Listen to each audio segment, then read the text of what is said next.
morning, everybody. It's an early one here in Toledo. It's about 7:30 in the morning, and the reason it's so early is because I go to a Catholic high school, and because of that we need to get in service hours, so I need to get in like 30 service hours.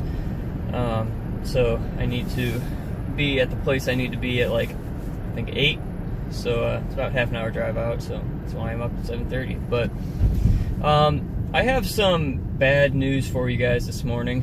Camera's not really focused there, but the main reason of this video, you might be able to tell already, is that I'm not in the Jeep, and the main reason for that is that the Jeep is broke. Jeep is broke bad. You know, before it was kind of broken when I had to replace the water pump or the master cylinder or the alternator or stuff like that, but now it's pretty smoked. So basically, I'll give you backstory to what happened. It was probably a few weeks back. It's been a while now. I haven't really been able to make a video lately. And speaking of, I apologize. This video is probably gonna like move when I move my head.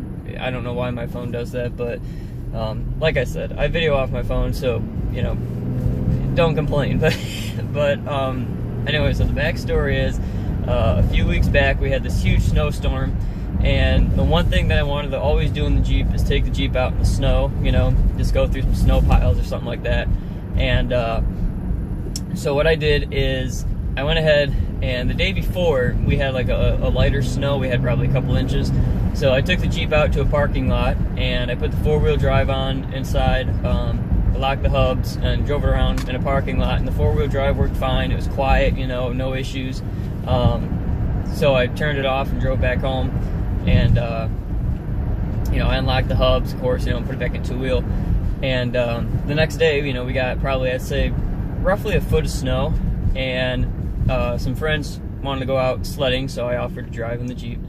And I went ahead, got in it in the garage, locked the hubs, put it in 4 high, and took off. And when I was driving, no problems, no noises or anything.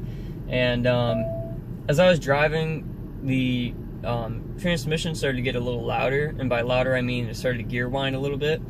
And my dad had told me, it's normal to kind of hear the 4-wheel drive, so that's what I figured it was. Because I'm going to be honest, I've never been in a vehicle with 4-wheel drive on, except for my dad's 2001 Ford Excursion, which we got rid of like 4 years ago. But, it's completely different from a 79 CJ5. So I kept driving it, and as I drove it, the gear whine got louder and louder.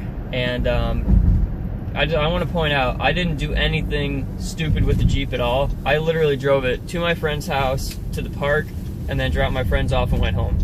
The only snow I went through is about maybe roughly a foot tall drift of snow in order to get in their driveway. That's the only snow or anything, not really stupid, but anything that I actually did. In the beginning, I wanted to go through, an abandoned parking lot or something and have fun with it. But after it started whining like that, I said, I'm not going to screw with anything here. I'm not going to risk breaking anything. So I just went ahead, dropped him off, went back home. So I got back in the garage, put it back in 2 high, and then I got out and unlocked the hubs, and I went inside. And I told my dad, and he said, yeah, it's normal to hear it a little bit. So I figured that was normal. And the next day, I was supposed to meet my dad down at the shop, which, by the way, I'll have a video coming up on that. Like I said, things have just been crazy around here. So, I was going to meet him at the shop, so I took the Jeep, and as soon as I pulled out of my driveway, the Jeep started whining again. The transmission was still making noise. So I thought, okay, well, let me make sure it's still in 2-wheel. I didn't forget something. So I pulled over to the side of the road. I put it in neutral, and then back in 2 high to make sure it wasn't accidentally in 4 high or something like that, which it wasn't. And then I got out and made sure the hubs were both unlocked, which they were, and took off down the road, and it was whining horribly. And I have a video of what it sounded like here. I'll put that in here just so you guys can get an idea of what's going on.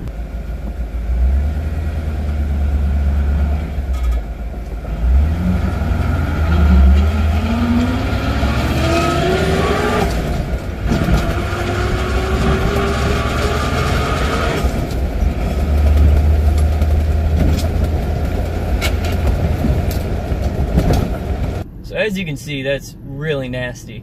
And that's, I don't even remember it sounding that bad the night before. You know, it was getting a little bit worse as I drove it, but it wasn't, you know, like that. So I went ahead and got to the shop and met my dad there, and I told him, Dad, there's something wrong with the transmission. I don't know what's up with it. You know, it started doing this last night in 4-wheel, like I told you, but I don't know what's wrong with it. So he said, all right, we'll take it down to the transmission shop tomorrow. And I got it down to the shop, and that's when I actually shot the video, and it was just horrible. You know what I mean? I was like, you know, clenching my teeth as I was driving this thing because it was just so gnarly.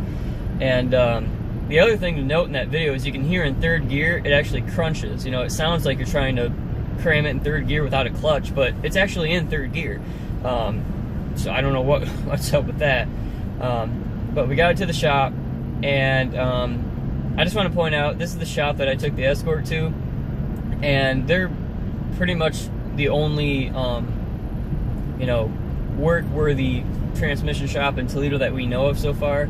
So that's the only reason we came here, is my dad, you know, originally he really trusted him. And, you know, we've always brought our stuff here. We brought the Deuce and a Half there, brought the Escort there. You know, we've taken all of our transmissions there. And we dropped it off on, it'd be a Monday, and he said, well, you know, we'll take it out today, and, you know, we'll give you an idea of what's wrong with it. We never got a call back, so we ended up calling them Monday night, and asking, you know, hey, what's up? And they said, we took it for a drive, and we couldn't really figure out what it was just by driving it, which I completely understand. They said, so, you know, we're gonna need to pull the trans and, you know, open it up and see what's going on. And we said, yeah, that's no problem, go ahead and do it. They said, you know, we'll pull that out right now, and we'll get back to you tomorrow, which was Tuesday. Tuesday rolled around, never heard a thing. So we called him up Wednesday and said, hey, you know, what's going on? Did you get that trans pulled? And he said, oh man, you know, we haven't even got to it yet. It's still, you know, it's still out in the parking lot. And we were like, all right, well, you know, we kind of need that. You know, it's my only vehicle, so we kind of need that done. And they said, yeah, we'll get it pulled out, you know, right now, and we'll give you a call tonight. And we ended up getting a call, and they said, hey, this trans is shot. They said the transmission is completely shot. They said the reason was there was no fluid in it. He said there was absolutely no fluid in the transmission, which obviously is pretty bad for anybody that has even no mechanical experience. And it shocked me that it apparently had no fluid in it when I've been driving it, you know, back and forth to school every single day. And I think what might have happened is, I'm not sure exactly the setup of the T-150. It's a T-150 3-speed and a Dana 20 transfer case. And the other part, and this will come up again in the future, is that they said the transfer case only needs seals and a couple of bearings. So we said, all right, that's no problem. You know, go ahead and rebuild that. And my only guess is that when I turned on the 4-wheel drive, I know that some transfer cases actually use the fluid from the transmission. It's the, you know, the same fluid through both. And I'm wondering if that, when I put the 4-wheel drive on, the transmission fluid was low, and it actually carried it up into the transfer case, which in return drained the transmission. That's my only guess as of right now. I have no idea why I've been able to drive it for half a year without any issues. They said the transmission was shot. And we said, okay, well, you know, what's it going to cost to, you know, rebuild it? And he said, well, you know, rebuilding this, you know, it's probably going to outcost what it is to get a new one. And he's saying that this thing needs gears. You know, gears is usually a normal T-150 build, but he said the gears are shot. He said the input shaft and the output shaft are shot. He said everything is shot except for the case on this thing, which if it was out of fluid, I believe. And we said, okay, well, what's it going to cost to get a new trans? And he said it's going to cost $3,000 to get a new transmission. And that's what he told my dad. I didn't hear any of this because my dad had called, and I'd asked my dad, you know, what's going on? And he said, you know, we need to get a new trans. And I said, how much does he want? And he said, $3,000. And I said, holy shit, you've got to be kidding me. I said, $3,000 for a 3-speed T-150? This dude is like playing you like a flute. And he said, man, you know what, you know, and I understand where my dad was coming from, and, you know, it's at their shop, there's really not much we can do, and we would have pulled the transmission on our own had we had room at our house. You know, I mean, our garage right now is completely packed. We can't fit any more vehicles in there, so, I mean, we didn't have any room or time even to pull the transmission out. So I said, well, he was like, well, I mean, that's what they're telling me it's, you know, it's worth. And I said, let me pull up online a couple of T-150s, you know, rebuilt ones that are for sale, not on eBay or anything like that, actually a company that rebuilds them. And let me show you that this thing is not worth $3,000. And we found a company that rebuilds T-150s, and they were asking $800 each. And my dad said, holy crap. He's like, okay, well, let's just get that. And I said, you know, I mean, the thing is, even if, you know, we were to get this one and it still needed, you know, some minor work to it, that's still going to be way cheaper than buying a $3,000 T-150. You know, I mean, he's asking 3 times as much, and that's without labor, by the way. I want to point that out. That's without any labor. That's just the price for the transmission that he was quoting us on. And we ended up saying, okay, you know, we called him and we said, we're going to order our own transmission, and then we just want you to put that one in. And, you know, he said, you know, rebuild the transfer case while you're doing that. Oh, waiting on that. And he said, yeah, yep, okay, we're good.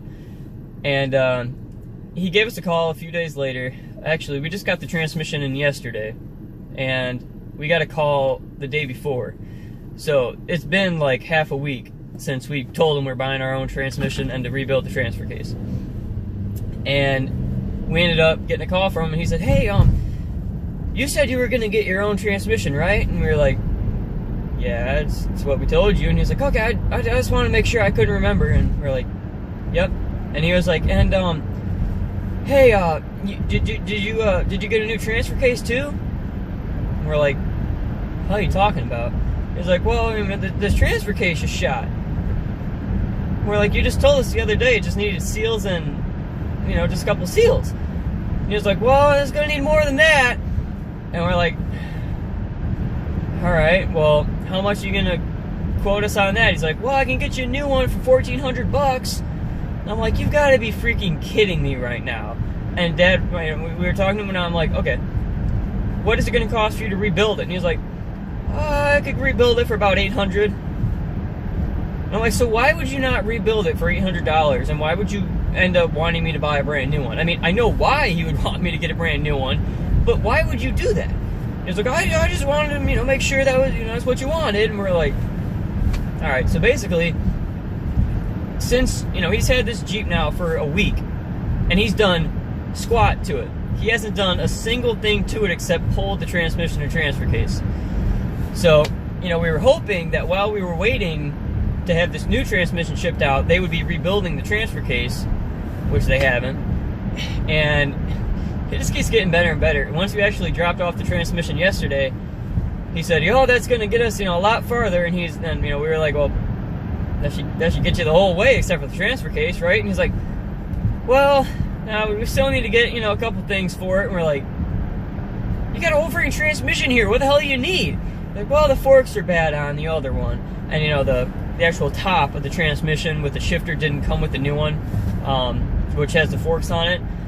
And we're like, okay, so why the hell didn't you order this while we've been waiting? I mean, are you serious? I mean, I didn't like these guys since I got the Escort down there. You know, when I had, you know, they actually charged me to take the Escort out on a test drive to see what's wrong with it, and they basically said, well, we don't know what's wrong with it.